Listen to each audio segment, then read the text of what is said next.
الحمد لله الحمد لله نحمده ونستعينه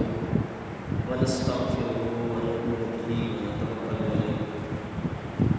ونعوذ بالله من شرور انفسنا ومن سيئات اعمالنا من يهده الله فلا مضل له ومن يضلل فلا هادي له ونشهد ان لا اله الا الله وحده لا شريك له ونشهد ان محمدا عبده ورسوله اما بعد فاعوذ بالله من الشيطان الرجيم بسم الله الرحمن الرحيم قال الله في القرآن المجيد الذين يتبعون الرسول النبي الأمي الذي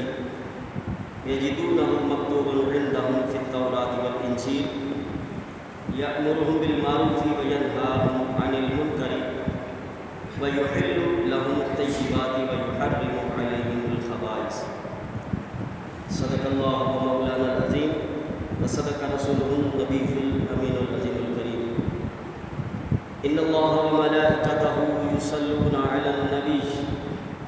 يا أيها الذين آمنوا صلوا عليه وسلموا تسليما درود و سلام پڑھیے الصلاۃ والسلام علیک یا سیدی یا رسول اللہ وعلی آلک واصحابک یا سیدی یا حبیب اللہ الصلاۃ والسلام علیک یا سیدی یا نبی اللہ وعلی آلک واصحابک یا سیدی یا نبی اللہ بلغ العلا بکمالہ کشف الدجا بجمالہ حسنت جمیع خصالہ صلوا علیہ وآلہ واصحابہ وسلموا تسلیما یا صاحب الجمال و یا سید البشر من وجهک المنیر لقد نفر القبر لا يمكن الصلاة كما كان حقه بعد الخدا وظلمته كسرى مختصر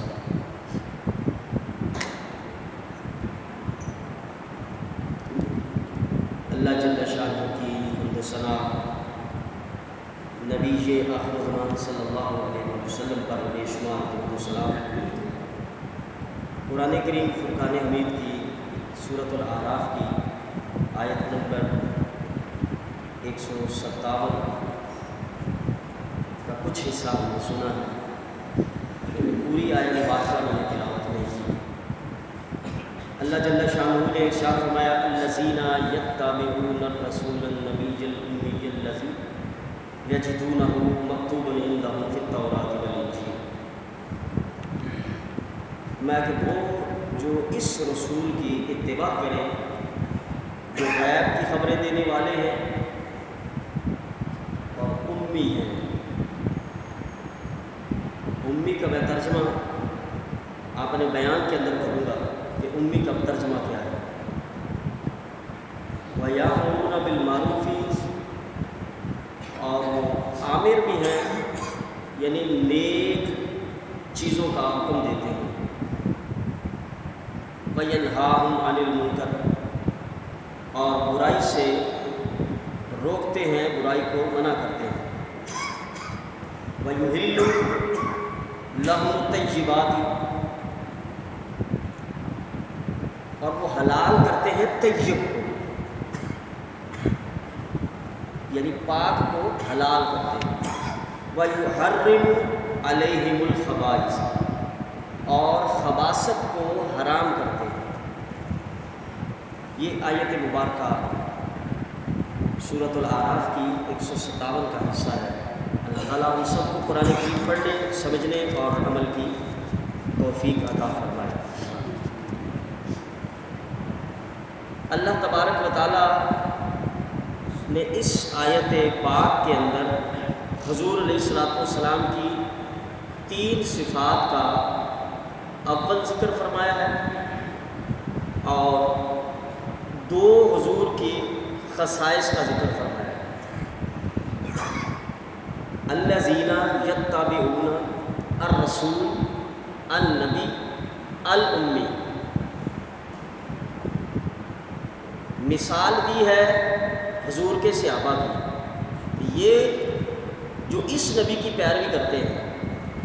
اور یہ رسول ہیں، جب رسول کہا تو تمام انسانیت کے لیے رسالت عامہ جو ہے اس کا